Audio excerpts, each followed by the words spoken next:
के साथ है अमलेंदु उपाध्याय। यहाँ इस समय संसद का शीत सत्र चल रहा है और इधर रूस के राष्ट्रपति व्लादिमीर पुतिन भारत की यात्रा पे रहे 2 दिन। लेकिन इस बीच सरकार जिस तरीके से घिरी हुई है विदेश नीति के मुद्दे पर, और अभी तक विदेश नीति के मुद्दे पर घिरी ही है, अब वो उन तमाम जो यहाँ की परंपराएं हैं, जो कूटनीतिक परंपराएं हैं, यहाँ पर जो एक वैश्विक परंपराएं होती हैं, उनको भी सरकार अब ताक पर रख रही है, जिसको लेकर जबरदस्त आलोचना का शिकार होना पड़ रहा है।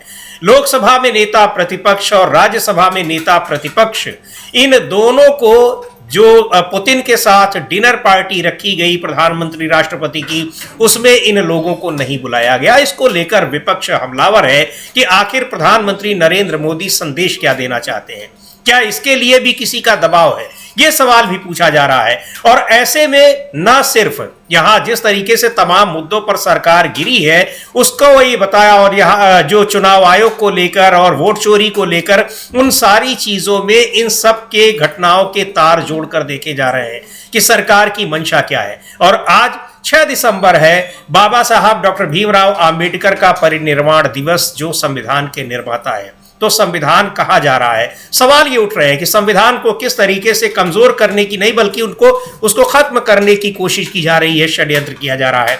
बहुत सारे सवाल उठ रहे हैं और सवाल मीडिया से भी पूछा जा रहा है। अब तो ये कहा जा रहा है कि अगर आप जीवित हैं या नहीं है, अगर जीवित है तो उसका आप सबूत दीजिए। क्यों पूछा जा रहा है, इस पर भी हम लोग बात करेंगे। लेकिन बिहार के चुनाव की चर्चा एक बार फिर सामने आई है, तेजी से सामने आई है, और कहा जा रहा है कि वहां एनडीए की जीत जरूर हुई है लेकिन लोकतंत्र हार गया है। क्यों कहा जा रहा है, इस पर बात करेंगे। अमलेंदु जी, ये सारी चीजें जो ये घटनाक्रम दिखाई पड़ रहा है, खासतौर से राहुल गांधी और यानी नेता प्रतिपक्ष, और जो उसमें राज्यसभा में नेता प्रतिपक्ष है मल्लिकार्जुन खड़गे, इन लोगों को विदेशी जो डेलीगेशन आया है, वहां पर राष्ट्रपति आए हुए हैं रूस के, उनके साथ मुलाकात करने नहीं दी जा रही है। उनके साथ जो एक डिनर पार्टी रखी जा रही है उसमें नहीं बुलाया जा रहा है। सरकार संदेश क्या देना चाहती है? बिल्कुल समझिए, सरकार शायद संदेश यही देना चाहती है कि देश में लोकतंत्र खत्म हो गया है और राजतंत्र आ गया है। यहाँ कोई विपक्ष नहीं है और कोई सत्ता पक्ष नहीं है, केवल सरकार ही सरकार है, मोदी जी ही मोदी है। शायद ये संदेश सरकार देना चाहती है। क्योंकि ये समझिए, देखिए, अगर गृह मंत्रालय कोई दावत दे रहा होता, प्रधानमंत्री कार्यालय कोई दावत दे रहा होता तो समझा जा सकता था कि आप दोनों सदनों के जो नेता विपक्ष हैं आप उनको ना बुलाएं। बिल्कुल ठीक है, आपका राजनीतिक मनमुटाव है और आपको लगता है कि आपको विचार नहीं मिलते हैं। लेकिन राष्ट्रपति के यहाँ अगर कोई भोज दिया जा रहा है और किसी विदेशी मेहमान के आने पर, किसी विदेशी राष्ट्राध्यक्ष के आने पर, तब आप किस तरीके से दोनों सदनों के नेता विपक्ष को आप नहीं बुलाएंगे? जी, राष्ट्रपति मोदी जी की नहीं है ना, बीजेपी की नहीं है जी, राष्ट्रपति भारत की हैं, इंडिया की हैं।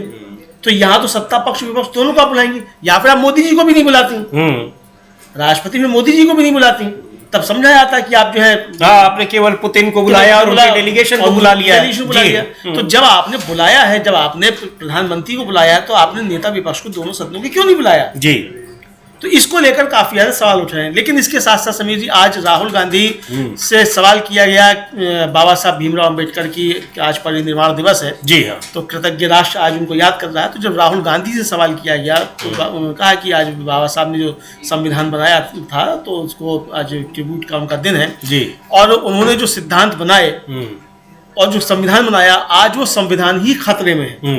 इसको लेकर भारतीय जनता पार्टी काफी ज्यादा बेचैन हो गई। हम लोग राहुल गांधी को सुन भी सकते हैं कि राहुल गांधी ने क्या कहा, लेकिन उससे पहले किरण रिजिजू जो थे वो राहुल गांधी को मिल गए। तो राहुल गांधी से पहले उन्होंने हाथ मिलाया, कुछ थोड़ा हल्की फुल्की कुछ बातचीत हुई हाथ से भी उनकी, और उसके बाद राहुल गांधी आगे बढ़े। जब उनसे पूछा गया तब उन्होंने ये कहा, तो ये हम लोग सुन भी सकते हैं समीर जी। बिल्कुल सुनते हैं कि राहुल गांधी ने क्या कहा, कि कैसे संविधान खतरे में है, क्यों संविधान खतरे में है। संविधान खतरे में होने की आशंका बहुत पहले से जता रहे हैं, और तमाम चीजों का जो जिक्र किया था राहुल गांधी ने, वो चीजें कैसे सही साबित होती दिखाई पड़ रही हैं। बहरहाल आज सुनते हैं क्यों उन्होंने संविधान को खतरे में होने की बात क्यों कही। संविधान, लेकिन देश के नागरिकों को ही उसकी रक्षा करनी है, उनका दायित्व है, ये कह रहे हैं राहुल गांधी। और संविधान में खतरे की बात क्यों की जा रही है? संविधान में खतरे की बात इसलिए की जा रही है क्योंकि संवैधानिक प्रावधानों और संवैधानिक परंपराओं का किस तरीके से इन सारी चीजों की धज्जियां उड़ाई जा रही हैं, ये सवाल आ रहे हैं। संवैधानिक संस्थाएं ही किस तरह से संविधान की धज्जियां उड़ा रही हैं। चुनाव आयोग संविधान की धज्जियां उड़ा रहा है, वो मामला सुप्रीम कोर्ट में अभी चल रहा है कि कैसे वो संसद की शक्तियों को ले रहा है, संसद की शक्तियों का उपभोग खुद कर रहा है। यहां सरकार जो कुछ कर रही है उसको लेकर लगातार सवाल उठ रहे हैं और सरकार संवैधानिक जो एक लोकतांत्रिक परंपराएं हैं उनको भी कैसे खत्म कर रही है, ये कल दिखाई पड़ा है, जिसका जिक्र हम लोग अभी कर रहे हैं कि जब रूस के राष्ट्रपति व्लादिमीर पुतिन को भोज दिया गया राष्ट्रपति की ओर से, उसमें विपक्ष के नेताओं को नहीं बुलाया गया। हां, विपक्ष के एक ऐसे नेता को जरूर बुलाया गया, यानी कांग्रेस पार्टी के सांसद शशि थरूर को, जो लगातार प्रधानमंत्री नरेंद्र मोदी की आजकल प्रशंसा करते दिखाई पड़ते हैं, पर उनका कोई ओहदा तो है नहीं किसी एक पद पर होने के कारण, सांसद हैं केवल, उनको बुलाने का कोई मतलब नहीं था। आप यहाँ लोकसभा और राज्यसभा में दोनों जगह जो नेता प्रतिपक्ष हैं उनको क्यों नहीं बुलाया गया, ये सवाल विपक्ष पूछ रहा है, इंडिया गठबंधन के तमाम नेता पूछ रहे हैं और इसको लेकर सरकार की आलोचना हो रही है। सवाल भी उठ रहा है कि आखिर क्या संदेश देना चाहते हैं प्रधानमंत्री नरेंद्र मोदी इसके जरिए? क्या वो एक बार फिर अब बताने की कोशिश कर रहे हैं कि 240 सीटें जीतने के बाद उन्होंने संविधान के सामने झुकना शुरू कर दिया था और मेरी की जगह अपनी शब्द का इस्तेमाल शुरू कर दिया था, लेकिन अब एक बार फिर वो उसी रॉ में लौट आए हैं, या फिर उन मंसूबों की ओर आगे बढ़ते दिखाई पड़ रहे हैं जो 400 पार होने के बाद उन्होंने पाल रखे थे? ये पूछ रहा है विपक्ष। हाँ बिल्कुल समीर जी, ये विपक्ष पूछ रहा है और इस पर काफी ज्यादा सवाल उठ रहे हैं और सवाल शशि थरूर पर भी उठ रहे हैं। भाई, आपका नेता है, उसको नहीं बुलाया गया और आप चले जा रहे हैं, तो क्यों आप चले जा रहे हैं? आप एकदम मोदी जी की प्रशंसा में कसीदे काटते हैं, तो ये आप क्यों कर रहे हैं? तो ये उन पर भी सवाल उठ रहे हैं। लेकिन सबसे बड़ा सवाल जो है वो सरकार के ऊपर उठ रहा है और राष्ट्रपति के ऊपर उठ रहा है कि भाई आखिर दोनों सदनों के जो नेता विपक्ष हैं उनको क्यों नहीं बुलाया गया। पवन खेड़ा ने इसको लेकर बहुत ज्यादा हैरानी जताई है, उनका ये बहुत हैरानी की बात है और कि विपक्ष के नेता जो है उनको नहीं बुलाया जा रहा है उस कार्यक्रम में, लेकिन जिसको बुलाया जा रहा है उसके नेता को नहीं बुलाया जा रहा, वो पहुंच जा रहा है। तो इसको लेकर भी सवाल उठाए पवन खेड़ा ने, तो वो भी हम लोग देख सकते हैं समीर जी, पवन खेड़ा ने इस मसले पर लेकर क्या कहा है जो राहुल गांधी को नहीं बुलाया। जी बिल्कुल, सुनते हैं पवन खेड़ा को। कांग्रेस पार्टी के नेता हैं और विपक्ष में जो इंडिया गठबंधन के तमाम धड़े हैं उनके नेता भी इस पर आपत्ति जता रहे हैं। पहले सुन लेते हैं पवन खेड़ा को। उन्होंने कहा है, लेकिन ये बड़ा सवाल है और इस समय सरकार जो है घिरी हुई है। हालांकि सरकार घिरी तमाम मुद्दों पर है, लेकिन ये सारे सवाल जो पूछे जा रहे हैं, ये मुद्दा अमलेंदु जी छोटा मोटा नहीं है, ये बहुत एक खतरनाक संदेश दे रहा है। अब इस पर भी हम लोग बात करेंगे, पहले एक बार सुन लेते हैं पवन खेड़ा को। कहा क्या उन्होंने, क्यों आपत्ति जताई है उस डिनर पार्टी में विपक्ष के नेताओं को न बुलाने पर, कैसे झुक जा रही है कंपनियों के आगे, इस पर भी हम लोग बात करेंगे। लेकिन अभी जो यहाँ इस तरीके से झुकने वाली सरकार वो कैसे विपक्ष के नेताओं को इग्नोर कर रही है, पूरे के पूरे विपक्ष को इग्नोर कर रही है, वो चाहे संसद के भीतर हो या संसद के बाहर, चाहे वो डिप्लोमेटिक मिशंस के आगे हो और चाहे कहीं विदेश में जाकर बात करना हो। ये सारी चीजें बता रही हैं कि विपक्ष को कितना महत्वहीन किया जा रहा है या इस लोकतांत्रिक व्यवस्था में, और इसको लेकर बार बार सवाल उठ रहे हैं। विपक्ष इस बात को पूछ रहा है कि जब भारतीय जनता पार्टी भी विपक्ष में हुआ करती थी तब तो किसी भी पार्टी की सरकार ने ऐसा नहीं किया, वो क्यों कर रही है? हाँ बिल्कुल समीर जी, ये बात है और इसको लेकर सवाल भी उठ रहे हैं कि जब कांग्रेस सरकार में थी, या कांग्रेस छोड़िए, जी हाँ, गठबंधन सरकारें भी थी, एनडीए की सरकार भी थी, पिछली अटल बिहारी वाजपेयी की सरकार भी थी, तब भी इस तरीके की मतलब तुच्छ हरकतें वो नहीं की गई थी। और अब तो जो है राष्ट्रपति से हरकतें करवाई जा रही है जी। मतलब मोदी जी का नहीं हरकतें तो एक बार स्वीकार किया जा सकता है कि वो ठीक है, राजनीतिक व्यक्ति है तो राजनीतिक अपनी दुश्मनी निभाई है, विदेश नीति पर भी निभाई है, कोई दिक्कत नहीं है। लेकिन अगर राष्ट्रपति को भी इस अपनी तुच्छ राजनीति का हथियार बना ले सरकार, तो फिर चिंताएं जो है स्वाभाविक हो जाती हैं। फिर सोचा जाने लगता है कि क्या वास्तव में लोकतंत्र भी जिंदा बचा है कि नहीं बचा है। जी हाँ, वही सवाल जो पवन खेड़ा पूछ रहे हैं। पूछ रहे हैं वो तो और तो ये सवाल जो उठने लगता है, इसी को लेकर मनोज झा जो है आरजेडी के सांसद हैं, उन्होंने भी कहा कि भाई एक समय वो था कि जब यूएन में भी जो था विपक्ष का नेता भेजा जाता था, और अब तो आप यहाँ विपक्ष का कोई नेता आ रहा है तब आप जो है वो उसको नहीं, मतलब विदेशी नेता, तो आप अपने विपक्ष के नेता को आप नहीं बुला रहे हैं। तो ये एक अपमान, ये अपमान जो है ये आपने उस नेता का नहीं किया, व्यक्तिगत अपमान नहीं है, आपने अपमान किया लोकतंत्र का, संविधान का। जी, आपने संसदीय मूल्यों, संसदीय परंपराओं का अपमान किया है। बिल्कुल, क्योंकि ये किसी व्यक्ति का अपमान नहीं है। अगर राहुल गांधी को राष्ट्रपति अगर नहीं बुलाएंगे तो राहुल गांधी कौन सा जो भूखे मर जाएंगे, और क्या। तो यह लेकिन आपने लोकतंत्र जो कहा उसका अपमान किया, आपने संसदीय परंपराओं का अपमान किया, और सबसे बड़ी बात कि आपने विदेशी मेहमान के सामने भारत का अपमान किया है। जी, आपने अपनी अंदरूनी राजनीति उस विदेशी मेहमान के सामने इस तरीके से रखी। बिल्कुल, वहां बता दिया है कि यहाँ सरकार ही भारत है और भारत ही सरकार है। एक तरीके से आपने बताया कि यहाँ विपक्ष का कोई महत्व नहीं होता है, जबकि विपक्ष का महत्व कितना होता है और किसी भी लोकतंत्र में होता है। केवल भारत में ही नहीं, दुनिया के हर लोकतांत्रिक देश में विपक्ष का अपना एक महत्व होता है। खैर, सुनते हैं क्या कहा है मनोज झा ने। बहुत कड़ी आपत्ति जताई है सरकार के इस फैसले पर कि विपक्ष के नेताओं को नहीं बुलाया गया राष्ट्रपति की डिनर पार्टी में। गिराने का काम हो रहा है, इस तरीके से भारत की छवि धूमिल हो रही है। इससे केवल वहां पर राहुल गांधी या मल्लिकार्जुन खड़गे का अपमान नहीं है, ये भारत का अपमान है, भारत की परंपराओं का अपमान है। जो यहाँ पर संवैधानिक परंपराएं हैं, लोकतांत्रिक परंपराएं हैं, ये उनका अपमान है, जिसका जिक्र कर रहे हैं मनोज झा। बिल्कुल बिल्कुल समीर जी, यही मनोज झा भी कह रहे हैं कि भाई ये अपमान जो है किसी व्यक्ति विशेष का नहीं है। जी, अपमान आपने जो संसदीय परंपराएं हैं, हमारा लोकतंत्र, उसका आपने अपमान किया है। सीधी सीधी बात समीर जी यही है। और जो ये इस तरीके की हरकतें हैं, ये खुद आपने अपने नेता प्रतिपक्ष को ना बुलाकर एक तरह से कहा है आपने अपना अपमान किया। आपने अपना भी अपमान किया कि आपका हृदय जो है, आपका जो कितने आप संकुचित सोच वाले हैं, ये आपने बताया है। यानी आपको लोकतंत्र के प्रति कोई आस्था किसी भी तरीके की नहीं है, आपने ये साबित किया है। तो आप कहते रहिए कि हम दुनिया के सबसे बड़े लोकतंत्र होंगे, आप दुनिया के सबसे बड़े लोकतंत्र, लेकिन हरकतें आपकी बता रही हैं कि आप दुनिया के सबसे घटिया लोकतंत्र जो है ये साबित करना चाहते हैं। तो जो कि आप इस तरह की कि आप अभी तक लोकतंत्र को नहीं समझ पाए हैं। भले आप दुनिया का सबसे बड़ा लोकतंत्र बता रहे हैं, लेकिन वहां उस लोकतंत्र में रहने वाले बहुत सारे लोग हैं जो अभी भी नहीं समझ पाए हैं। यही संदेश देने की कोशिश की गई है जो विपक्ष के आरोप लग रहे हैं। तो यहाँ एक बहुत बुरी तरीके से सरकार घिरी हुई है, लेकिन सबसे ज्यादा यहाँ जो भी वजह हो, लेकिन ये एक तरीके से मानसिकता का भी परिचय है कि आपकी सोच कैसी है। और दूसरी बात ये भी है कि कैसे आप लोकतांत्रिक और संवैधानिक परंपराओं में, व्यवस्था में विश्वास रखते हैं। संदीप दीक्षित हैं, कांग्रेस के नेता हैं, पूर्व सांसद हैं, उन्होंने भी इस पर प्रतिक्रिया जताई है। सुन लेते हैं उनको भी क्या कह रहे हैं। कुंठित विचारधाराएं और कुंठित सोच, ये निम्न सोच और कुंठित विचारधारा, संदीप दीक्षित कह रहे हैं। हाँ बिल्कुल, संदीप दीक्षित यही कह रहे हैं कि ये कुंठित विचारधारा है और कुंठित सोच है, और उसका मुजाहिरा कर रहे हैं। आप अपनी कुंठित सोच जो है उसका बता रहे हैं कि ये आपकी कुंठित सोच है और कितने शुद्ध आप व्यक्तित्व हैं, ये आप बता रहे हैं। तो ये एक तरीके से सॉरी जी, तो ये जो हरकतें हैं समीर जी, असल में ये भारत का अपमान है। क्योंकि ये आप जिस तरीके से कर रहे हैं, तो ये दुनिया को बताना चाहते हैं कि भारत के अंदर चल क्या रहा है। अरे आप भी जब जाते हैं विदेश कहीं, तो आपकी मुलाकात वहाँ के नेता विरोधियों दल से होती है जी। आप भी वहाँ जाकर वहाँ की संसद को संबोधित करते हैं, बातचीत करते हैं, आपसे वहाँ के विपक्ष नेता आकर मिलते हैं। तो यहाँ आपका विपक्ष नेता क्यों नहीं मिल सकता? तो ये खतरा जो है, जो राहुल गांधी ने कल कहा कि सरकार, मोदी जी डरे हुए हैं अंदर से जी। तो अब ये डर कौन सा है, ये तो मोदी जी जाने कौन सा डर है, हम तो नहीं जानते इस बात को।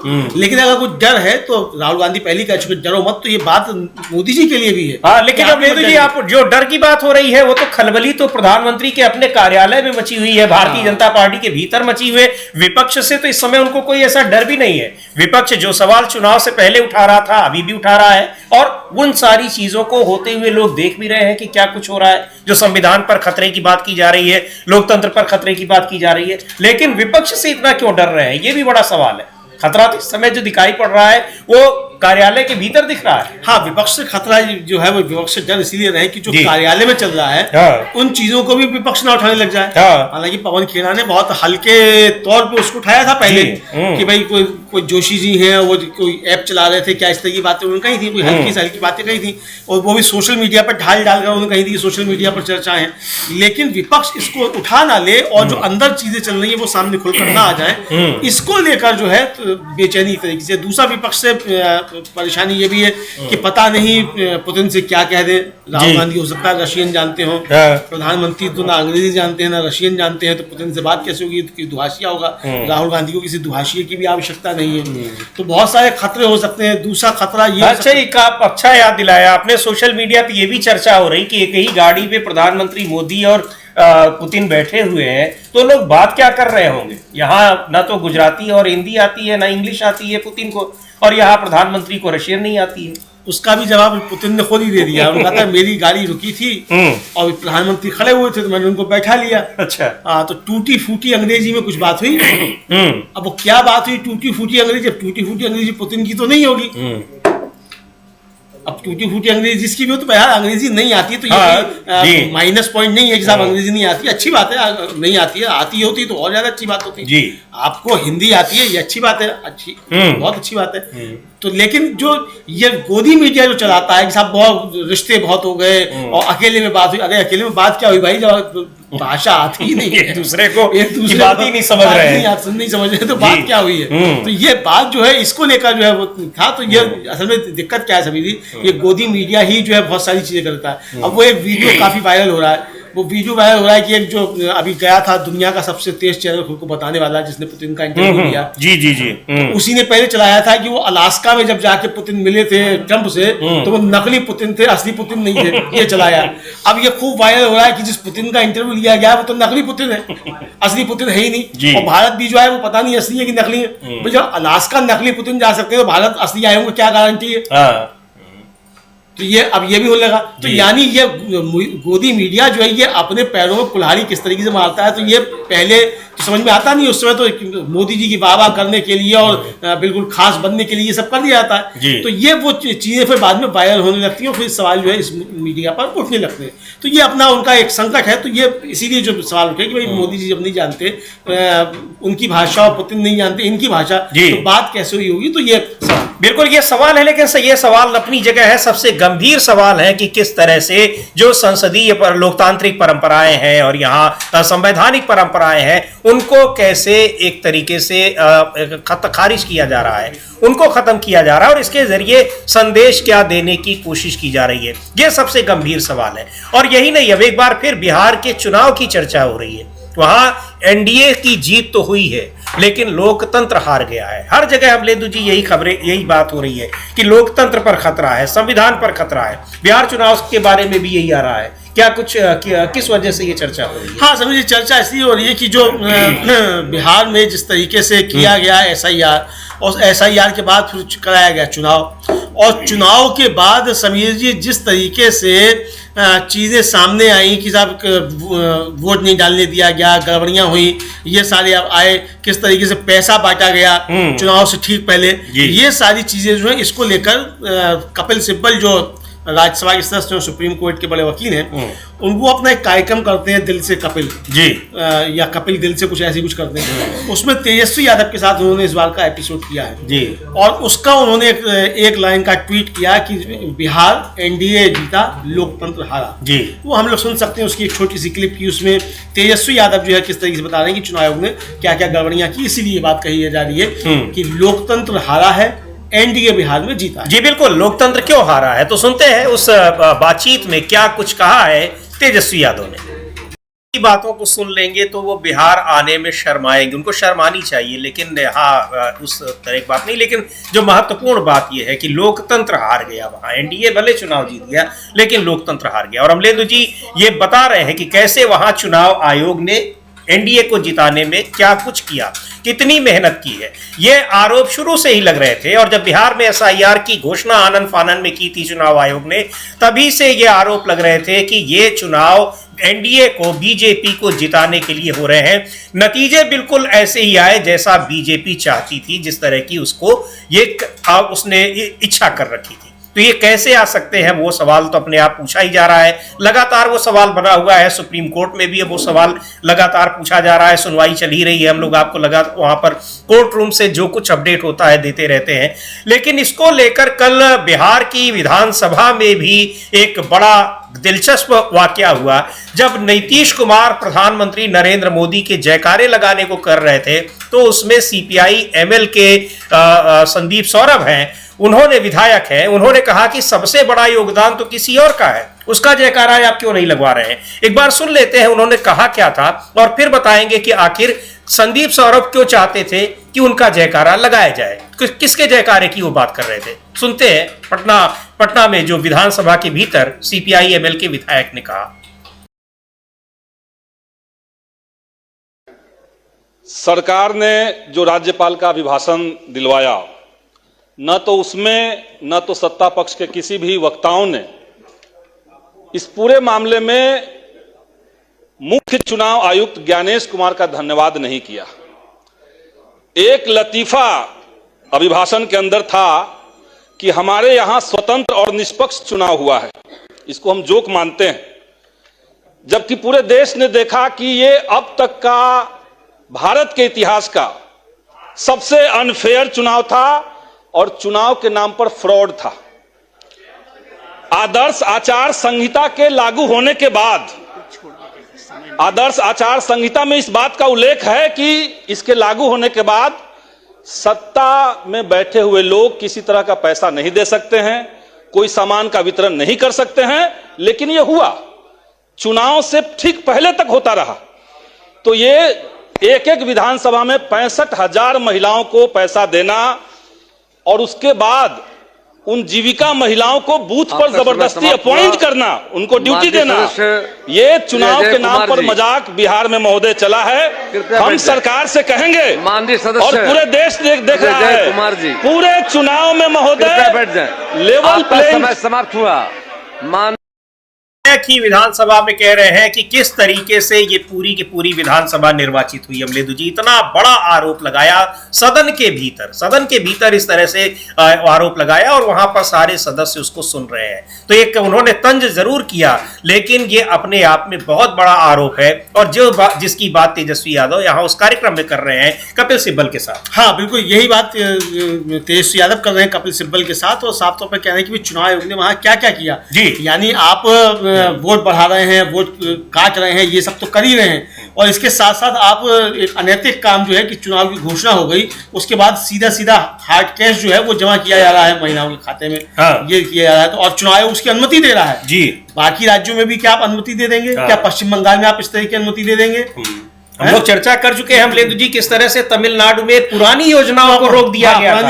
आपको याद होगा कि वहां उत्तर प्रदेश में चुनाव होने वाले थे, वहां हाथियां ढक दी गई थी। हाँ। चुनाव आयोग ने ढकवा दी थी, क्योंकि वो बीएसपी का चुनाव चिन्ह होता था और बीएसपी उस समय सत्ता में लखनऊ में ढकवा दी थी, नोएडा में ढकवा दी थी, जहां जहां हाथी लगे हुए थे वो सब ढकवा दी थी। मायावती और कांशीराम की मूर्तियां थी वो ढकवा दी, ये सब चुनाव आयोग ने ढकवा दिया था। ये तक होता है समीर जी की दीवारों पर कहीं अगर लिखा हुआ है उस पर पुताई करवा दी जाती है, वो मिटवा दिया जाता है। सार्वजनिक स्थानों पर कहीं कोई पोस्टर लगे वो खड़वा दिए जाते हैं, और यहाँ आप जो है वो सीधे रुपया डालने की अनुमति दे रहे हैं, चुनाव आयोग अनुमति दे रहा है। तो क्या ये आप और जगह भी देंगे? कर्नाटक में आप दे देंगे इसकी अनुमति? क्या और शिकायत की जा रही तो आप सुन भी नहीं रहे।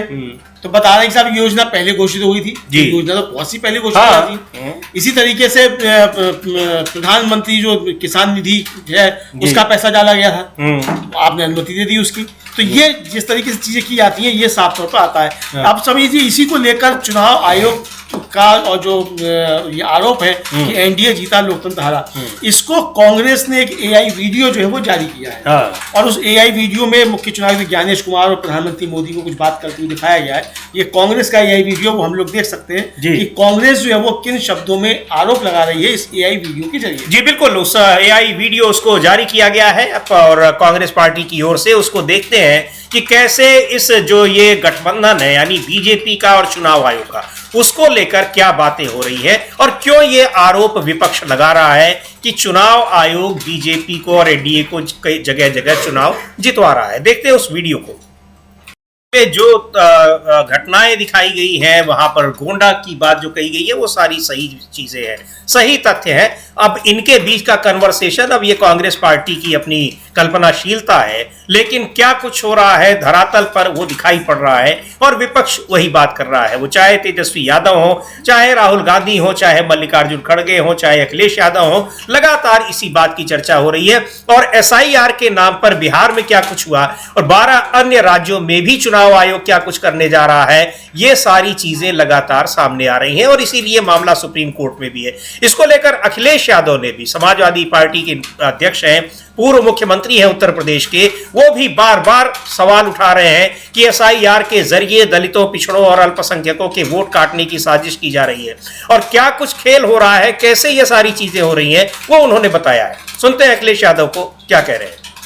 दूसरे, एसआईआर कैसे किया जा रहा है इसको लेकर और लोगों को परेशान किया जा रहा है, ना सिर्फ वहां पर जो उस काम में लगे हुए लोग हैं बल्कि आम लोगों को भी उसके नाम पर, एसआईआर के नाम पर परेशान किया जा रहा है। लेकिन जो सबसे बड़ी जो आशंका है, सबसे बड़ा जो खतरा है, डर है, वो ये है कि इसके जरिए बड़ी संख्या में लोगों को वोटर लिस्ट से बाहर किया जा रहा है। हाँ, बड़ी संख्या में वोटर लिस्ट से बाहर किया जा रहा है और एक तरह से कहा जाए कि जिन पे शक है कि ये मोदी जी के या बीजेपी के मतदाता नहीं है, उनको वोटर लिस्ट से हटाया जा रहा है। सीधी सीधी बात विपक्ष का कहना ये है। राहुल गांधी से लेकर अखिलेश यादव तक सब जो है यही आरोप लगा रहे हैं और इसी तरीके के आरोप तेजस्वी यादव भी लगा रहे हैं कपिल सिब्बल के साथ बातचीत में। समीर ये है, तो अब इस पे कोई सफाई जो है वो चुनाव आयोग की इसी तरीके की नहीं है। चुनाव आयोग का कहना यह है कि निष्पक्ष हो रहा है बिल्कुल, और इतने बड़ी संख्या में तो सुप्रीम कोर्ट तक कहा जा रहा है कि एक भी व्यक्ति ने जो था वो हमारे खिलाफ शिकायत नहीं की जी, जबकि जिंदा मतलब जो मरे हुए लोग थे वो सुप्रीम कोर्ट में पहुंच गए जिंदा होकर।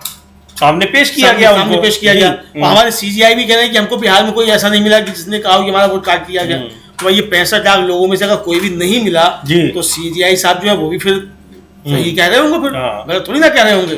सीजीआई की कुर्सी पर बैठकर कैसे कैसे कह सकता, अब मानना नोटिस आ जाएगा अगर हमने कह दिया गलत कह रहे हैं। बिल्कुल उनको नहीं मिला होगा, कोई हो सकता है, लेकिन लोग तो आरोप लगा रहे हैं। और मिला तो इनको भी क्या कहते हैं, मुख्य चुनाव आयुक्त को भी अमलेंदु जी, ज्ञानेश कुमार से जब टीएमसी का प्रतिनिधिमंडल मिलने गया उसके बाद उन्होंने कहा कि बीएलओ की जान जा रही है, लोग अपनी जान दे रहे हैं। उन्होंने कहा कि हमको कुछ पता ही नहीं है, कुछ पता ही नहीं हो, फिर उल्टा वहीं की सरकार से कह रहे हैं कि इनकी रक्षा करो।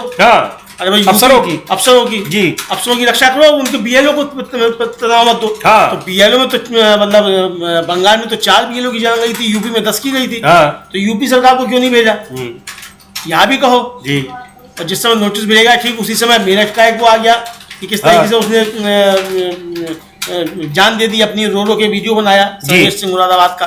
तो ये आपको जो देना, मतलब अगर आपको नहीं मालूम था, एक तो आप अनभिज्ञ हैं इस तरीके से, मतलब जिस मैकेनिज्म से आप काम ले रहे हैं उस मैकेनिज्म में अगर कोई समस्या आ रही है और यहाँ तक नौबत पहुंच रही है कि वो जान दे रहे हैं अपनी, तो और आपको पता ही नहीं है, तो ये समझा जा सकता है कि कितना जटिल और कितनी जो है कठिन प्रक्रिया आपने तैयार कर दी है और आप तक सूचनाएं नहीं पहुंच रही हैं जी। तो आपका बने रहना बेकार है अगर आपको अपने सिस्टम की सूचनाएं नहीं मिल रही हैं कि लोग 40 लोगों की जान भी चली गई है। तो ये समझिए जो विपक्ष आरोप लगा रहा है, तो विपक्ष को चुनाव आयोग जो है वो कहीं ना कहीं सच साबित करता हुआ ही नजर आता है जी। अपने बचाव में जो तर्क देता भी है चुनाव आयोग, उन तर्कों से भी यही हम मालूम पड़ता है कि शायद वो विपक्ष के आरोपों को स्वीकार कर रहा है जी। बिल्कुल, लेकिन विपक्ष इसको, इस मुद्दे को सड़क से लेकर संसद तक और सुप्रीम कोर्ट तक लड़ रहा है, लगातार इस मुद्दे को उठा रहा है। और अब आपको हम पहले बता भी चुके हैं कि 14 दिसंबर को, आने वाले 14 दिसंबर को कांग्रेस पार्टी एक बड़ा विरोध प्रदर्शन करने जा रही है। उसको लेकर हरियाणा के पूर्व मुख्यमंत्री है भूपेंद्र सिंह हुड्डा, उन्होंने कुछ कहा है, बताया है कि किस तरीके से अब चुनाव आयोग के खिलाफ जो कुछ एसआईआर के जरिए हो रहा है, वोट चोरी जिस तरह से की जा रही है, उसके खिलाफ कैसे यहां पर एक बड़ा विरोध प्रदर्शन 14 दिसंबर को होगा। SIR को लेकर और वोट चोरी के जो तमाम खुलासे राहुल गांधी ने किए हैं उसको लेकर वही बात कह भी रहे थे भूपेंद्र सिंह हुड्डा की खुलासा सबसे पहले वहां किया गया है जहां कांग्रेस पार्टी की सरकार है और चूंकि वहां इसलिए हो पाया है कि वहां पर सिस्टम के जरिए बहुत सारी सूचनाएं मिल गई। यहां ये भी आरोप लग रहे हैं कि चुनाव आयोग तमाम सूचनाएं दे भी नहीं रहा है, उसके पास बड़ी मशक्कत करनी पड़ रही है और वो सूचनाएं नहीं दे रहा है। उसके चाहे RTI लगाइए आप चाहे व्यक्तिगत रूप से मांगिए वो सूचनाएं बहुत सारी नहीं मिल रही हैं जिससे वोट चोरी का खुलासा हो। बावजूद इसके तमाम जगहों पर वोट चोरी के बहुत सारे उदाहरण बहुत सारे जो प्रमाण हैं वो लेकर आए हैं राहुल गांधी और उनका कहना है कि अभी ऐसे बहुत सारे प्रमाण अभी बाकी हैं तमाम सीटों पर, खासकर लोकसभा चुनाव के दौरान। हाँ बिल्कुल समीर जी, लोकसभा चुनाव के दौरान जो बहुत सारी अभी आने बाकी हैं और कर्नाटक में करके दिखा दिया गया और हरियाणा की बातें भी हैं वो भी सामने आएंगी और जो सामने भी आएंगी, उसकी तैयारी और भी चल रही है कहाँ का किस तरीके से हुआ। भूपेंद्र सिंह हुड्डा यही बता रहे हैं, उस कार्यक्रम की भी जानकारी दे रहे हैं कि 14 दिसंबर को किस तरीके से बड़ा प्रदर्शन जो है वो दिल्ली में आयोजित किया गया है SIR के खिलाफ, वोट चोरी के खिलाफ। तो ये होगा और किस किस तरीके से क्या क्या चोरियां हुई हैं ये बताया गया है। और आप देखिए कितना मतलब शातिराना ढंग से सवाल पूछा गया जी कि वो विजेंद्र सिंह जो है वो कह रहे हैं कि नहीं हुई है वोट चोरी, जबकि विजेंद्र सिंह उसके खिलाफ यात्रा निकाल रहे हैं जी है ना, और पूछा गया कि वो कह रहे हैं कि नहीं हुई है तो उसी का कहा तो डरने की मैंने तो यही पढ़ा है, आपने कहीं और पढ़ लिया होगा। तो यही मतलब आप देखिए कि किस तरीके से ताकि हुड्डा जो है उनके मुंह से कुछ विजेंद्र सिंह के खिलाफ निकल जाए। तो ये शातिर चालें जो है जिस तरीके से मीडिया कर्मियों के जरिए की जाती है वो भी इस बाइट में सामने निकलकर समीर जी आ गई। लेकिन इसी के साथ साथ अब चूंकि ये मीडिया की आया और मीडिया ने एक शातिर सवाल पूछा भूपेंद्र सिंह हुड्डा ने, तो यहाँ एक बात और याद दिला दें कि मीडिया फाउंडेशन और इंडिया इंटरनेशनल सेंटर जी उसने दिल्ली में एक सेमिनार किया और मीडिया की भूमिका जो थी उस पर आयोजित किया। उसमें कांग्रेस के प्रवक्ता पवन खेड़ा जो है वो मौजूद थे और उनकी एक बाइट जो है उसमें मतलब उन्होंने जो कहा वो बहुत ज्यादा वायरल हो रहा है जी। उन्होंने कहा कि भाई मीडिया को जिंदा होने का सबूत देना चाहिए, अगर आप जिंदा हैं तो बताइए, आपकी तो सवाल पूछने की क्षमता जो है वो भी मर गई है, तो आप अगर जिंदा हैं तो आप जिंदा होने का सबूत दीजिए, ये पवन खेड़ा ने कहा। तो इसको काफी ज्यादा उसकी चर्चा हो रही है, हम लोग सुन नहीं सकते पवन खेड़ा ने आखिर कहा क्या था, हालांकि उनकी थोड़ी हिंदी अंग्रेजी मिश्रित है वक्तव्य है, लेकिन उसको सुना बिल्कुल सुनते हैं क्यों कहा पवन खेड़ा ने कि मीडिया को भी अगर वो जिंदा है तो उसका सबूत देना चाहिए, किस तरीके से देना चाहिए, सुनते हैं पवन खेड़ा को। My turn came at the end. You're a star. That's why. Otherwise, these people would have left. Come and see you. So, I was hearing all our guest speakers here. Rajdeep जी ने तो सारा ब्लेम ही जनता पर डाल दिया, बड़ा अच्छा लगा मुझे। नहीं, जनता नहीं, पॉलिटिकल पार्टी जनता मीडिया के अलावा सब पर डाला। पूर्णिमा जी says that we are alive. Give us some evidence that you are alive. सबूत तो दीजिए जिंदा रहने का साहब, अपना डर तो जिंदा रखिए, आपका तो डर भी मर चुका है, तो आप कहां जिंदा है, हमें तो नहीं दिखते आप जिंदा, माफ कीजिएगा। Whether you died out of unemployment or you committed suicide, I don't know, but you are dead. It's a fact. Please face it. And we are grieving the death of media here. And the opposition, I'm sorry, has been widowed. हम तो वैधव्य झेल रहे हैं, आप बैठी हैं तो हिंदी भी थोड़ा बोल दूं। बिना मीडिया के ऑपोजिशन की हालत जो होती है वो अब हो रही है, आपको दिख रहा। चलिए भूल जाइए ऑपोजिशन को, forget us. Think of the democracy, think of your future, think of the generations which are yet to come. We have destroyed everything and I am sorry you can not exonerate yourself, Rajdeep, not Rajdeep per se but the media. आप सुबह से शाम तक एक माहौल बनाते हैं और सारे हमले विपक्ष पर करते हैं, फिर कहते हैं देखो देखो विपक्ष मर गया। अरे मारा तो आप ही ने है, हमको आप कवरेज नहीं देते। मैं रोज कुछ ना कुछ बोलने की आदत है तो बोलता रहता हूं। ये कहते हैं बीस्ट इन द जंगल, भाई the only beast in the jungle for the last 11 years has been a hiran, whatever his name is. तो एक मायावी हिरन घूम रहा है साहब प्राइम मिनिस्टर ऑफिस, वो इन सबको सुबह मैंने सुना एक कॉन्फ्रेंस कॉल होती है, उसमें 12 लोग हैं, राजदीप उनमें नहीं है। Thank you very much. तो 12 लोगों की एक कॉन्फ्रेंस कॉल में ये मायावी हिरन इंस्ट्रक्शंस देते हैं, ये रोज सुबह होता है। तो तो आप please also face the elephant और द हिरन in the room. That's the problem we are facing. आप लोगों ने अपने आप को सरेंडर कर दिया। अब क्यों रो रहे हैं आप लोग? और आप अकेले नहीं सरेंडर हुए, हम सबको भी नुकसान हो रहा है, पूरे देश को नुकसान हो रहा है। कोई सवाल ज्ञानेश गुप्ता से नहीं पूछता, कोई नहीं पूछता 10,000 क्यों जा रहे हैं, क्यों नहीं पूछते आप लोग। हम बड़ी बड़ी प्रेस कॉन्फ्रेंस, हमें लगता है हम बहुत बड़ी प्रेस कॉन्फ्रेंसेस कर रहे हैं, बड़े खुलासे कर रहे हैं। No Pawan, you to do more. अब ही व्हाट मोर, बताइए ना क्या, कितनी डिबेट्स आपने की हिरन जोशी पर, बताइए। एक प्रिंट ने, मैं तो नाम लेता हूं, शेखर गुप्ता ने छापा, कुछ घंटों में उड़ा दिया। क्यों, क्या हो रहा है? So please face accountability. Even the media in this country needs to be more accountable. एक मुझे जो लगता था, I grew up with an ambition to be a journalist and I did join Asian Age for a bit. मुझे जो लगता था कि एक आईना समाज निर्मित करता है, विच इज मीडिया। उस समाज में बुद्धिजीवी होते हैं, जनता होती है, सब लोग होते हैं, और वो आईना सरकारों को दिखाया जाता है, जिसमें सरकारों को दिखता है कि मेरा असली चेहरा कैसा है। आप लोगों ने उस आईने को खत्म कर दिया। अब उस आईने में सरकार अपने आप को निहारती है, अपना मेकअप करती है, आप उसमें मेकअप में मदद भी करते हैं। ये मीडिया ने आज अपने आप को बना दिया है। Don't blame anyone, you have no one to blame but yourself. You killed yourself and there is no future left in India for the media. मैं इससे ज्यादा बोलूंगा नहीं, समय हो गया मेरा। एक गंभीर बात कह रहे हैं, गंभीर मसला है, हालांकि वो थोड़ा अंदाज थोड़ा हल्का फुल्का जरूर है, लेकिन जो बात कर रहे हैं ये कितना गंभीर है कि यहाँ मीडिया की जो भूमिका होनी चाहिए, मीडिया उस भूमिका को कहाँ निभा रहा है। निभाना तो छोड़ दीजिए, अब कहाँ तक चला गया है ये वो जिक्र कर रहे हैं, और मीडिया कर्मी तमाम बैठे हुए हैं। और ये एक बार बार वो कह रहे हैं मायावी हिरन, मायावी हिरन, ये किसका जिक्र कर रहे हैं अमलेंदु जी? हाँ, अब ये मायावी हिरन पता नहीं किसका जिक्र कर रहे हैं, ये तो पवन खेड़ा जानेंगे किसका जिक्र कर रहे हैं, लेकिन वो मायावी हिरन बहुत काम की चीज लग रहा है। हाँ, लेकिन वो पवन खेड़ा एक पहले प्रेस कॉन्फ्रेंस में अपने एक बता चुके हैं कि ये कौन है। ये हिरेन जोशी नाम के सज्जन है प्रधानमंत्री कार्यालय में, जिनकी खबर आई थी कि उन्होंने इस्तीफा दे दिया। बाद में फिर उन्होंने अपने इस्तीफा, अपने बने रहने का सबूत दिया, कुछ अपने व्हाट्सएप ग्रुप्स में मैसेज भेजने शुरू कर दिए, और उसी से पीएमओ में खलबली मची हुई है। और कहा जा रहा है कि अभी बहुत सारे इस्तीफे होने बाकी हैं, बहुत सारे होने बाकी हैं, बहुत सारे हो चुके हैं। जी हाँ।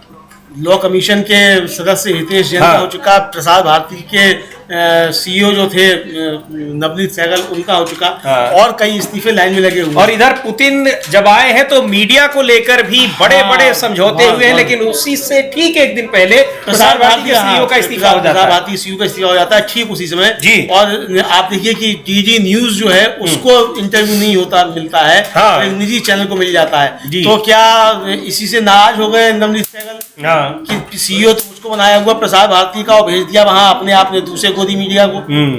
क्या इससे नाराज होगा? पता नहीं क्या है समीर जी, क्या नहीं है जी। लेकिन जिस मायावी हिरन की बात कर रहे हैं, वो मायावी हिरन जो है वो फिर लौट के आ जाता है। तो उस मायावी हिरन की बात कर रहे हैं, वो कहने 12 लोगों की कॉन्फ्रेंस जो है सेमिनार हॉल में, उसमें भी मायावी हिरन होगा जी। तो यानी इसका मतलब क्या पवन खेड़ा समझते हैं कि वहां से सीधा प्रसारण जो है वहां भी किया जा रहा था? इतनी ज्यादा निगरानी अगर हो रही है तो बहुत गंभीर किस्म के आरोप हैं। फिर जो आखिर में उन्होंने आरोप लगाया जी कि द प्रिंट जो है शेखर गुप्ता का, उन्होंने छापा, उसके बाद फिर उसको उड़ा दिया। जी हाँ। तो ये आखिर क्यों हुआ? तो ये सवाल उठा। तो इसका मतलब समझिए कि जो बात होती रहती है कि मीडिया पर पहरे हैं, तो वो साबित भी हो रहा है कि मीडिया पर पहरे हैं, और ये बहुत गंभीर बात है। अगर मीडिया पे पहरे हो, मीडिया अपना काम नहीं कर रहा है समीर जी, तो निश्चित तौर पर लोकतंत्र के सामने खतरे जो है वो और ज्यादा गंभीर हो जाते हैं। पवन खेड़ा इस बात को कह रहे हैं। और एक चीज और भी है, मीडिया पर पहरा होना अलग चीज है, लेकिन उससे भी बड़ी गंभीर बात है कि जो सरकार डिक्टेट करे मीडिया वही दिखाए। पवन खेड़ा ये बात कह रहे हैं। बिल्कुल। और ये जिन मायावी हिरन का नाम ले रहे हैं, उनकी सबसे बड़ी भूमिका इसमें है। वो कह भी रहे हैं कि व्हाट्सएप ग्रुप बना हुआ है जिसमें कुछ लोग हैं। हाँ बिल्कुल, उसमें कुछ लोग हैं और तमाम टीवी चैनलों के संपादक हैं। जी हाँ। जिनको सुबह सुबह मैसेज आता है कि आज जो है यही करना है, आज यही करना है, तो वो सब किया जाता है। पूरे टीवी चैनल दिन भर वही चलाते हैं जी। अब आम आदमी इसको नहीं समझ पाता कि जो टीवी चैनलों पर जो बहस चल रही है और जो एकदम तैयार हो रही है, तो ये कहाँ से आदेश आया है? अच्छा आप देखिए कि हेडिंग भी लगभग सबके एक जैसे होते हैं, कंटेंट भी लगभग एक जैसा होता है, और विशेषज्ञ भी जैसे होते हैं, बस वो टाइम बदल जाता है, 4 बजे एक जगह है, 5 बजे एक जगह है, 6 बजे एक जगह है, 7 बजे दूसरी जगह है। बस एंकर बदल जाता है, चैनल बदल जाता है, और विशेषज्ञ सब वही रहते हैं, कंटेंट सब वही रहता है। तो ये आखिर इतना भक्ति भाव से कार्यक्रम चल कैसे रहा है? तो ये पवन खेड़ा सवाल उठा रहा है। तो निश्चित तौर पर उन्होंने कहा कि आपका तो डर भी मर गया है। जी हाँ, मतलब साहस की तो बात ही छोड़ दीजिए, आप मतलब मरे को मारे शहनदार जो है, तो आपकी स्थिति वो हो गई है कि आप मरे हुए हैं। तो आप मरे हुए, जो आपकी जो देह थी वो भी मर चुकी है। तो ये सवाल है। तो मीडिया को इस पर निश्चित तौर पर समीर जी आत्ममंथन करना पड़ेगा, चिंतन करना पड़ेगा। लेकिन सवाल ये कि मीडिया बचा हो तब ना चिंतन करे। जी हाँ, बिल्कुल। वो कह रहे हैं कि आप किस पर बहस करते हैं आप, और लेकिन ये सही बात है कि हाँ, बहस किस पर होती है, खबर किस पर चलाई जाती है, ये किस तरह से मीडिया कर रहा है। बहुत बड़े सवाल उठाए हैं, गंभीर आरोप लगाए हैं। तमाम मीडिया कर्मी बैठे हुए थे उस कार्यक्रम में, अमलेंदु जी, और ये वही मीडिया कर्मी है जिन पर वो आरोप लगा रहे थे, लेकिन उनके पास जवाब नहीं था इन सारे सवालों का। चूंकि बहुत से लोग ऐसे हैं कि बड़े पदों पर जरूर है, लेकिन उनकी डोर कहीं और बंधी हुई है, ये आरोप भी लगते हैं। उधर सरकार विपक्ष के साथ किस तरह से बर्ताव करती है वो दिखाई पड़ गया कि राष्ट्रपति के ने जो पुतिन के आने पर रूस के राष्ट्रपति के स्वागत में, सम्मान में जो डिनर पार्टी की, उसमें विपक्ष के नेताओं को नहीं बुलाया। लेकिन हाँ, नेता प्रतिपक्ष लोकसभा में, नेता प्रतिपक्ष राज्यसभा में, उनको तो नहीं बुलाया, लेकिन विपक्ष के चुनिंदा लोगों को बुलाया। और दूसरी ओर विपक्ष के कुछ ऐसे भी नेता हैं जिनके यहाँ ईडी और सीबीआई और इनकम टैक्स जैसी एजेंसियां पीछे पड़ी रहती हैं। अब डीके शिव कुमार कर्नाटक के उप मुख्यमंत्री हैं। डीके शिव कुमार कर्नाटक के बड़े प्रभावी नेता हैं कांग्रेस पार्टी के। पिछले कुछ दिनों से उनकी खबरें चली कि वो अपनी पार्टी को छोड़ रहे हैं। ऐसी खबरें बाकायदा वो बार बार खंडन करते रहे, और मुख्यमंत्री के साथ आखिरकार उन्होंने लंच किया दोनों जगहों पर अब इन खबरों के बाद उनके यहाँ ईडी की छापेमारी शुरू हो गई।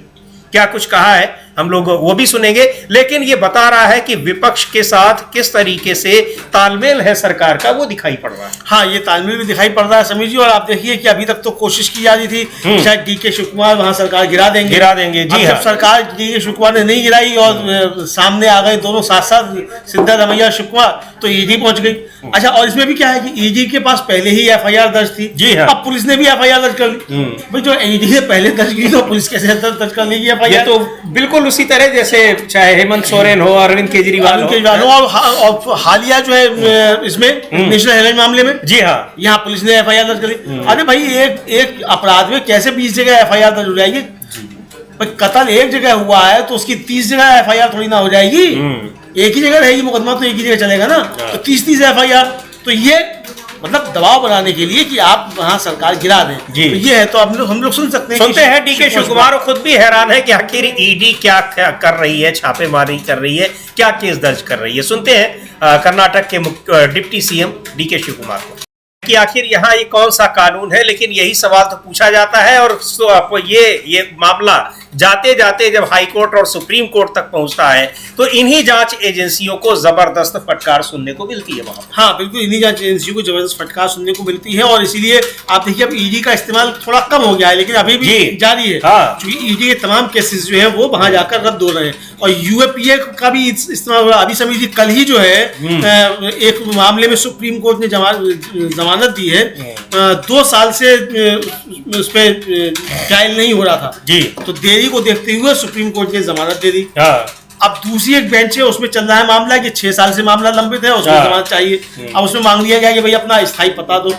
यानी सुप्रीम कोर्ट की अगर बेंच बदल जाती है तो फैसले भी बदल जाते हैं। जी हाँ, कानून तो एक ही है ना, तो फिर अब इसमें भी सवाल उठने शुरू हो जाते हैं। और उसमें भी बार बार यही दलील दी जा रही है, भाई यही सुप्रीम कोर्ट जो है और लोगों को जमानत दे चुका है यूएपीए में ही। तो ये अब बहुत सारे सवाल जो उठने लगे। तो यहाँ मतलब किस तरीके से राजनीतिक हथियार की तरीके से एजेंसियों का और कानूनों का उपयोग किया जाता है, ये सामने आ रहा है। जी बिल्कुल, कि इन एजेंसियों का एक अपने फायदे के लिए सरकार के एक टूल के रूप में इन एजेंसियों का इस्तेमाल हो रहा है, और इसको लेकर लगातार सवाल पूछे जा रहे हैं। और सरकार की जिम्मेदारी वो कहीं नहीं दिखाई पड़ रही है। यहाँ तमाम चीजों का निजीकरण हो रहा है, वहां सरकार कहाँ है ये दिखाई पड़ गया। यहाँ जब हवाई अड्डों पर लाखों यात्री परेशान हो रहे हैं, अफरा तफरी वहां मची हुई है, उसको लेकर भी सुप्रिया सुले एनसीपी की नेता है, सांसद हैं, उन्होंने कुछ कहा है। और ये समस्या अब ये बता रही है सरकार उस मामले में भी घिरी हुई है कि आखिर एक कंपनी के आगे वो क्यों झुक गई। उसने अपना फैसला वापस ले लिया। जो डीजीसीए ने जारी किया था, निर्देश जारी किया था कि आपको कैसे क्रू मेंबर्स को बहुत ज्यादा उनको ड्यूटी नहीं देनी है, उनके ड्यूटी आवर्स तय करने हैं, इन सारी चीजों के आगे, और लेकिन उसी फैसले को वापस ले लिया सरकार। उसी फैसले को वापस ले लिया। और पवन खेड़ा ने भी जैसे कहा कि एक कंपनी ने जो है पूरी सरकार हिला दी। हाँ, तो यही राहुल गांधी मोनोपोली की तरफ जो है कहते रहे कि भाई मोनोपोली नहीं होनी चाहिए, और ये मोनोपोली है वो समझ में आ गई। आप देखिए एक कंपनी ने तो, अब समीर जी ये भी हो सकता है कि ये दो कंपनियों की आपस में मिली भगत भी हो। जी हाँ, कि एक कंपनी इस तरीके से चाउस पैदा करेगी, दूसरी उसमें माल काट लेगी। हाँ, दूसरी ने माल काट लिया। हाँ, यानी हैदराबाद से दिल्ली का किराया 1 लाख रुपया, दिल्ली से मुंबई का किराया 60,000 रुपया। जी, यहाँ तो जिंदगी निकल जाएगी समझ लीजिए 1 लाख रुपया कमाने के लिए। दिल्ली से लंदन का किराया 25-30 हजार रुपए, 25-30 हजार रुपए, तो वहां जाके आदमी लौट भी आएगा। तो ये जिस तरीके से हुआ, और एक वायरल हो रहा है वीडियो काफी ज्यादा, फ्रांस की एक महिला जो वो चढ़ गई खिड़की पर, कह रही है मुझे अपने देश जाना है। तो ये किस तरीके की चीजें हो रही हैं, और देश की बदनामी कैसे हो रही है, ये साफ तौर पर मुझे याद है समीर जी 4-5 साल हो गए मैं गया अस्पताल में, और उस समय एक विदेशी महिला आई हुई थी, लेकिन वो टूटी फूटी की उर्दू बोल रही थी जी, और उसका मरीज जो था वो था, और उसका जब रात को उसको बताया गया कि आपका बकाया है 80,000 रुपया, उसने वो 80,000 रुपया जमा कर दिया। सुबह बताया गया कि वो आपका मरीज जो एक्सपायर हो गया, और 5 लाख रुपया उस पर निकाल दिया गया। अब वो जहाँ बिलिंग होती है, तो मैं भी वहाँ गया था एक बिलिंग कराने के लिए, तो वो महिला कह रही थी कि पता नहीं ये कैसा मुल्क है कि मुर्दों की भी जो है उससे खाल खींच लेता है। तो ये समझिए इस तरीके की जो हरकतें होती हैं, अब ये देश की छवि एक खराब होती है दुनिया में। बिल्कुल, तो यही जो इसीलिए कहा जाता है कि सार्वजनिक संस्थान जो है उनको आप खड़ा कीजिए। पंडित नेहरू ने जब सार्वजनिक संस्थान बनाए थे, इंदिरा गांधी ने जब बैंकों का राष्ट्रीयकरण किया था और सहकारी इसकी तरफ जब बढ़े थे, तो सोच समझ कर कदम उठाए गए थे कि भाई आगे आने वाले समय में क्या चीजें हो सकती है, देश को आगे किस तरीके से ले आया सकता है। वो सारे दुष्परिणाम इस निजीकरण के, और निजीकरण में भी मोनोपोली के। बिल्कुल, राहुल गांधी यही कहते हैं कि हम निजीकरण के खिलाफ नहीं है, लेकिन मोनोपोली जो अगर मोनोपोली हो जाएगी तब फिर इस तरीके की चीजें पैदा होंगी। जी बिल्कुल, एक बार सुन लेते हैं क्या कह रही है सुप्रिया सुले। लेकिन इसको लेकर सरकार के ऊपर जबरदस्त दबाव बन रहा है, और क्या पूछा जा रहा है कि आखिर एक कंपनी के दबाव के आगे सरकार क्यों झुक गई, और अगर वो दिशा निर्देश उसका अनुपालन नहीं होना था तो फिर दिशा निर्देश क्यों जारी किए गए। यानी ये कोई भी इस समय जो एक रेगुलेटरी बॉडी किस तरह से काम कर रही है, सरकार का कहीं कोई कंट्रोल है भी या नहीं भी है। सुनते हैं सुप्रिया सुले को। उम्मीद की जा रही है कि संसद में सरकार हो सकता है सोमवार को जब संसद का सत्र फिर शुरू हो तो उसमें इसके बारे में कोई वो बात रखेगी, कोई बयान देगी। लेकिन संसद में सवाल भी पूछा गया, चूंकि ये मामला जब से चल रहा है तो सत्र चल रहा था और कल तक चला है, सरकार की ओर से कोई बयान नहीं दिया गया, कोई जवाब नहीं दिया गया। कई सदस्यों ने इस मामले को उठाया, वो चर्चा भी हम लोगों ने कल की थी, प्रमोद तिवारी ने और दूसरे कई सदस्यों ने इस मामले को लेकर सरकार को घेरा था, पूछा था कि आखिर सरकार इस पर क्या कर रही है। अब देखते हैं सोमवार को क्या जवाब आता है। लेकिन सरकार विपक्ष को पूरी तरीके से ये दिखाने की कोशिश कर रही है कि देश में, भारत में विपक्ष का कोई मतलब नहीं है। बहुत ही गंभीर मसला है जिस पर सरकार घिरी हुई है। सवाल पूछे जा रहे हैं, सवाल बहुत से हैं, लेकिन जवाब किन सवालों के आते हैं ये देखना होगा।